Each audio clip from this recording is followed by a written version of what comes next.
Welcome back to Process Cast with Mark Anderson and Samantha Blake,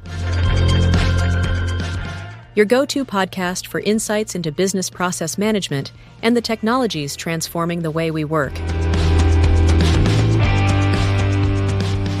Ever feel like the ground is shifting under your feet in the business world? Yeah, it's happening faster and faster these days. So how do you build a business that doesn't just react to all this change, but thrives on it? Coming up with those fresh ideas, being able to adapt like it's second nature. That's what we're diving into today. Forget abstract theories, we're getting into the real tactical stuff. Exactly. We've gone through a ton of research for this, articles about all sorts of innovation cultures, practical guides to building one, the critical role leadership plays, tools you can use right now, and even some inspiring examples from companies like Microsoft, Doodle, PayPal, Cisco, the ones who've kind of figured this out. Think of this as your cheat sheet. We're extracting the pure gold from all this research to help you understand how to cultivate that workplace where new ideas aren't just welcomed, they're the heart and soul, and adapting to change is an opportunity, not a threat. We're giving you that competitive edge. So first things first, when we talk about innovation culture, what are we really talking about and why should it be at the top of your list? An innovation culture is so much more than just a suggestion box or the occasional brainstorming session. It's about deeply ingrained behaviors, values, everyday practices across your entire organization. It's where every single employee, no matter their position, is instinctively looking for ways to improve, to create, to solve problems. It's how individuals and teams value those new perspectives, always want to get better, share their thoughts openly, and embrace change. Right. It's more like it's ingrained in the DNA of the company. It's like a garden, You can plant the seeds, those new ideas, but if you don't nurture them, give them the right environment, the right tools, they just wither away. You risk getting stuck. I like that analogy. And the rewards for cultivating that garden are pretty significant. Obviously, being adaptable in this crazy, ever-changing world is key, but it goes beyond that. You see a real boost in employee engagement and motivation. When people feel like their ideas matter, like they can be a part of real change, they become much more invested, more energetic. Absolutely, and it doesn't stop there. A strong innovation culture also builds stronger customer loyalty. When you're constantly innovating, improving your products, your services, the entire experience for your customers, you build those deeper, more lasting relationships. Exactly. And when you look at the big picture, a truly embedded culture of innovation is like the engine for sustainable growth. Companies that make it a priority are just better at spotting new opportunities, making their operations more efficient, and discovering those new revenue streams. So for anyone listening who wants to get ahead of the curve, understanding this is crucial for long-term success. Okay, so we know what it is, and we know why it's so important. But our research also highlighted that there's no single innovation culture blueprint. There are different flavors, which I found fascinating. Can we break those down a bit? Well, one interesting idea is that a company's culture, including how it approaches innovation, evolves from what's allowed, what's celebrated, what's tolerated, and what's corrected within that company. Cameron and Quinn's 4 organizational culture archetypes are really helpful here. And the big takeaway is that innovation plays a different role in each one. Right. So let's start with the group innovation culture. What's the main idea there?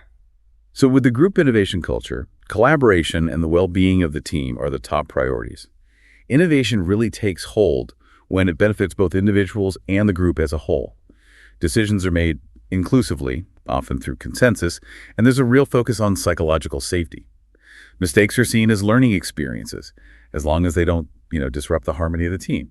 Think about nonprofits, educational institutions. They often fit this mold. So innovating for the benefit of everyone with an emphasis on keeping things smooth. Next, we have the boss innovation culture. Sounds a bit more top-down. Exactly. The driving force here is often external pressure, like new regulations, changes in the market, or very specific operational needs. Leaders are usually the primary decision makers, and you have very defined processes for stability and compliance. Innovation is a tool to meet those needs, not so much an ingrained value. They avoid unnecessary risks. Industries like manufacturing or utilities, with their heavy regulations, often fall into this category. Makes sense. So innovation driven by necessity and steered from the top with a cautious approach. Now, how about the performance innovation culture? Is this all about tangible results? You got it. It's all about using innovation to make things more efficient, to solve problems. The main thing is it's very goal-oriented, focused on those measurable results. Leaders set the objectives, but employees have quite a bit of flexibility in how they achieve them. Calculated risks are okay, especially if there's a clear expectation of improvement. This is common in logistics companies and more traditional corporate environments. So innovation is encouraged as a means to an end to hit those performance targets. And last but not least, we have the change innovation culture. This one sounds like the most forward-thinking, maybe even disruptive. Definitely. Think bold, think future-focused, driven by a big transformative vision. They aren't bound by tradition or fear of failure. They chase ambitious goals, even groundbreaking ones. They have a high tolerance for risk because they see failure as part of the journey to breakthrough innovation. Companies like Tesla and SpaceX come to mind. It's about pushing boundaries, going for that huge impact, even if it means taking big leaps and accepting the possibility of some bumps along the way. What's great about these types is they show that innovation isn't a one-size-fits-all concept. It really depends on the values and driving forces within an organization. It makes you think about what kind of culture is at play in your own company and what you might want to build towards. Exactly. Understanding these different types gives you a framework for shaping your organization's innovation culture. Okay, so we've got a good grasp on what an innovation culture is and the different forms it can take. Now let's get practical. What are the key strategies for building a culture of innovation and adaptability within your company? Where should you, the listener, even start? A consistent theme across all our sources is the absolutely vital role of leadership. It all starts at the top. Leaders can't just talk about innovation, they have to live it. They need to embody those values and behaviors they want to see throughout the company. And that means prioritizing cultural fit when they're hiring, especially for leadership roles.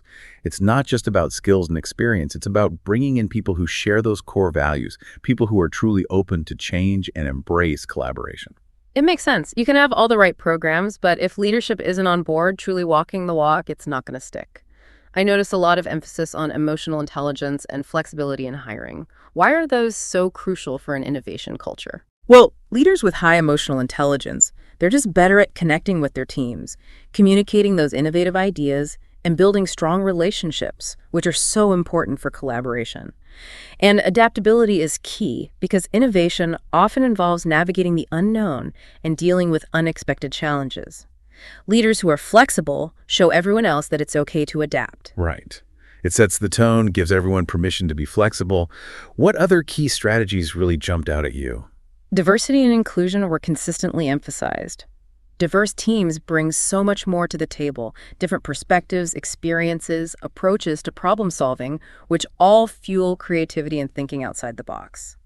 But it's not just about having a diverse workforce. It's about making sure everyone feels valued, that their ideas are heard, and that they feel comfortable sharing their perspectives. Totally. You can't expect people to share their most creative, maybe even unconventional ideas if they don't feel like they belong or that their voice matters. How about learning and development? What's the role of continuous learning in all of this? Continuous learning is absolutely essential for staying ahead of the curve in innovation. Encouraging both personal and professional growth, things like training programs, workshops, industry conferences, it all exposes your employees to new concepts, skills, and ways of thinking. When your people are constantly learning and expanding their horizons, they're naturally going to be more innovative. So invest in your people, not just for their current roles, but for their potential to drive innovation in the future. Another big theme was fostering collaboration and teamwork. That's right. Innovation rarely happens in isolation. It comes from that back and forth exchange of ideas from different perspectives coming together. It's so important to create spaces, both physical and digital, where people from different departments, different backgrounds can brainstorm, share insights, and build on each other's ideas. Breaking down those silos that can stifle new ideas is critical. Remember Novartis's Pitch Fest.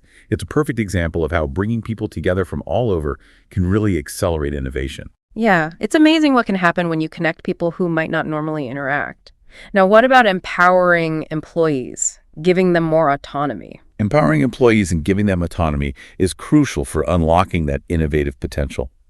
When you trust your employees to take calculated risks, make decisions in their areas of expertise, and own their projects, it builds trust and encourages them to actively seek out innovative solutions. Micromanaging, on the other hand, can really kill creativity and risk-taking. It makes sense. If you're always looking over someone's shoulder, they're less likely to step outside their comfort zone. And we heard the term psychological safety quite a bit. For those listening, psychological safety means creating an environment where employees feel comfortable sharing even their rough ideas, those what-if questions, and taking risks without fear of judgment or being penalized if things don't work out.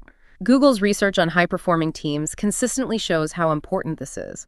And look in Doodle, they focus on unlearning old habits and really valuing each person's contribution. People need to know their input is valued and experimentation is encouraged, even if it doesn't always lead to success. That's a great point. Transparency and open communication are also vital. Keep your employees in the loop about your innovation goals, the strategies you're using, and the progress you're making. Use tools that make information accessible to everyone.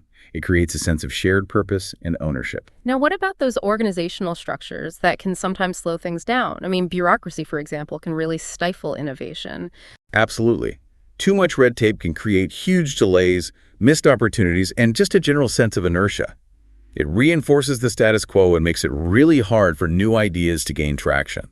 Flattening those hierarchies, reducing unnecessary layers of management, it can make a company so much more agile and responsive, which is much better for innovation. Streamlining those processes, creating more nimble structures, it's a big shift for many organizations. Now, how do you keep the momentum going? How do you show your employees that you truly value and reward innovation? That's where celebrating and rewarding innovation comes in.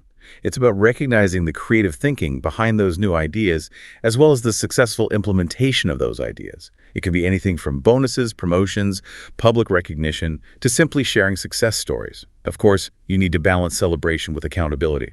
Microsoft's focus on a growth mindset and rewarding those who embrace it is a great example. So acknowledge the effort and the impact, and I imagine that ties into the importance of a feedback-driven culture. Exactly.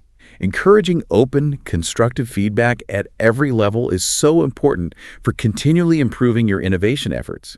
You give valuable insights into what's working, what's not, and it helps refine your approach over time. Realistically, not every new idea is going to be a home run.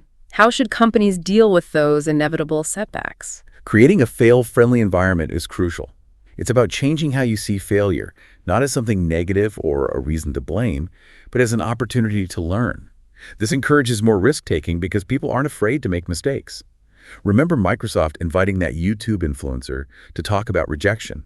It's a great way to normalize setbacks and see them as stepping stones to success. It's a really powerful way to reframe the narrative. Finally, it seems like all of this needs to be supported by a clear strategy. You need a solid innovation strategy that lays out your key areas of focus, establishes measurable goals, allocates the necessary resources, and is clearly communicated to everyone in the company. Without that roadmap, innovation efforts can become fragmented, lose direction, and fail to drive real change. It's a comprehensive, interconnected approach. Everything from leadership philosophy to the experiences of individual employees, all guided by a clear vision. So we've discussed the big strategies, but what about the more concrete tools and even daily habits that can actually nurture innovation? Oh, there are a bunch of practical tools and habits that can make a real difference. Providing dedicated physical spaces like innovation labs or collaborative hubs, or setting up virtual platforms for brainstorming and idea sharing. It's about creating environments, both physical and digital, that encourage interaction and creative thinking. So designing those spaces intentionally, what else can organizations do? Having clear processes for how ideas are generated, evaluated, and implemented is key, and being transparent about those processes builds trust and encourages participation. Incentives and gamification, like PayPal's annual innovation tournament, can be great motivators. And don't forget about looking outside your company. Open innovation, seeking external ideas and partnering up, can bring in valuable new perspectives and expertise. I like that innovation tournament idea. It's structured, but still fun and engaging. How about those less tangible aspects, the everyday habits that contribute to an innovative environment? Cultivating certain habits is so important. Encourage everyone to ask questions why and what if, to challenge the way things are done. Support a culture of experimentation, knowing that not every experiment will be a success. Leaders and managers need to really listen to employees at all levels. They often have the most direct insights into problems and potential solutions. Rewarding creativity consistently while still holding people accountable sends a clear message about what's important. Breaking down silos, staying close to your customers and understanding what they need, embracing change instead of fearing it, dedicating time for innovative thinking, leaders modeling innovative behavior themselves, and always keeping your company's purpose in mind. These habits all contribute to a more innovative culture. Those daily habits paint a pretty vivid picture of what an innovative workplace could look like. Now, looking ahead, our sources talked about some trends that are likely to shape innovation culture in 2025 and beyond. What were some of the biggest ones you noticed? One major shift is moving away from what some call innovation theater, those flashy initiatives that look good but don't really have much impact, and focusing on real, measurable results. Leadership is increasingly expecting innovation to align with those big business strategies to actually contribute to revenue, efficiency, or sustainable competitive advantage. So, innovation needs to have a real purpose to show real results. What else is on the horizon? There's a growing appreciation for structure and alignment in innovation efforts. Companies are using frameworks like innovation playbooks to standardize their approaches, ensure consistency, and make it easier to share knowledge. This ensures that all innovation efforts, whether they come from individuals or dedicated teams, are working towards the same goals. It's a more mature, strategically integrated approach. How about collaboration? How is that expected to evolve? Collaboration is still going to be essential, but the focus is shifting toward making it more impactful and results-driven. Breaking down silos between departments and involving people from all different areas of the company is becoming even more critical. And there's this growing understanding that you need both top-down leadership to provide direction and bottom-up creativity from employees to generate those new ideas. Aligning everyone's efforts and working together is key. It's not just about bringing people together. It's about making sure those collaborations are strategic and actually achieve something. And finally, what about the scale and ambition of innovation initiatives? Well, it seems like companies are moving toward making fewer but bigger, potentially game-changing bets. They're being more rigorous in evaluating new ideas and tracking their progress. They're also using tools like AI to help make those decisions, prioritizing the initiatives that could have the biggest impact instead of spreading resources too thin. It sounds like a more focused, strategic approach, going after those high-impact opportunities. We've talked a lot about the theory and future trends, but it's always good to see how companies are actually putting these principles into action. We mentioned a few earlier. Let's take a closer look at companies like Microsoft, Doodle, PayPal, and Cisco, and how they're fostering innovation cultures. So Microsoft really emphasizes a growth mindset, the belief that you can develop your abilities and intelligence through hard work. They also focus on psychological safety within their teams and do things like inviting speakers to share their experiences with setbacks. Their regular hackathons give employees time and resources to work on their own innovative projects. Those hackathons seem pretty popular. What about Doodle? Doodle has built an environment that encourages experimentation and the free exchange of ideas. They intentionally unlearn old practices and challenge conventional thinking. They value the unique contributions of each employee and have a balanced approach to innovation, supporting both bottom-up and top-down initiatives. How about PayPal? PayPal holds an annual innovation tournament, a 5-month program where employees develop and pitch their ideas to senior executives. They also invest in learning programs and provide an innovation toolkit that includes hackathons and internal competitions to encourage that day-to-day innovation. Sounds like they've really made innovation part of their routine and provide a lot of support for it. Yeah. What about Cisco? Cisco uses innovation competitions, not just for employees, but for their partners as well. They have a financial reward system to encourage participation and recognize successful outcomes. They really believe that innovation needs to be a core part of their culture, not just an occasional event. These real-world examples are really helpful. It shows that there's no one-size-fits-all solution, but there are common themes. Creating that supportive environment, providing opportunities, and recognizing those efforts. Now, even with the best intentions and great strategies, there are always challenges. What are some of the most common barriers that companies face when trying to build an innovation culture? One of the biggest is resistance to change. People are naturally uncomfortable with new ways of doing things, even if those changes will ultimately be beneficial. Fear of failure is another big one. If employees are afraid of being punished for mistakes or for ideas that don't work out, they're not going to take those necessary risks.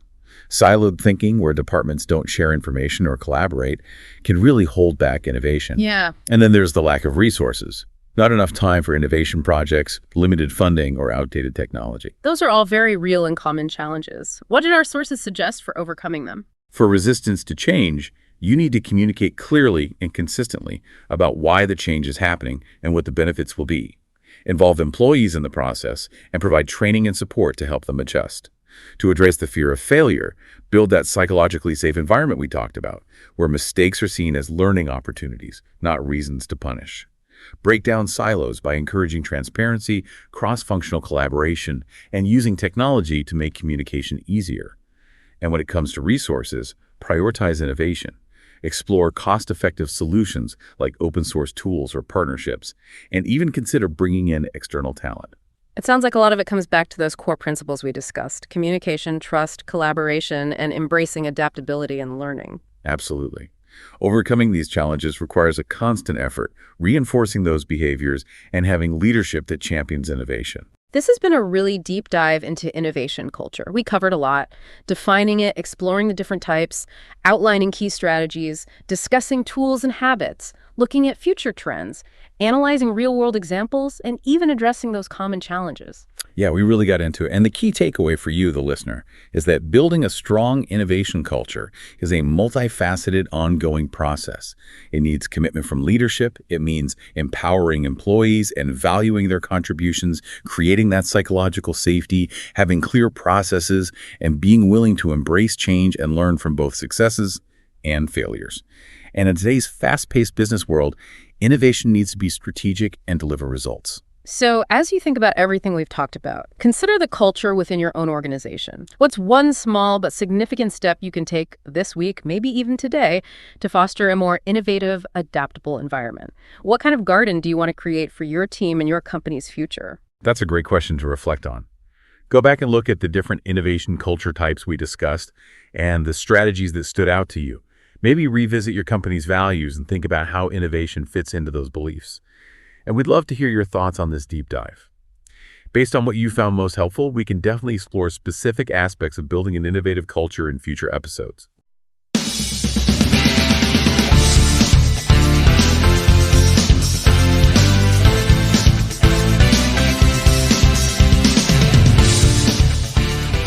Thank you for listening to ProcessCast.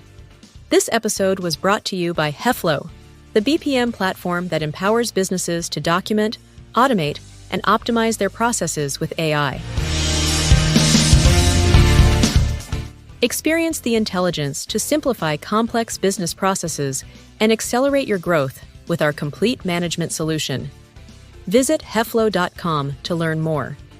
Be sure to follow ProcessCast for more insights on business process management, and don't forget to share this episode with your network. Until next time.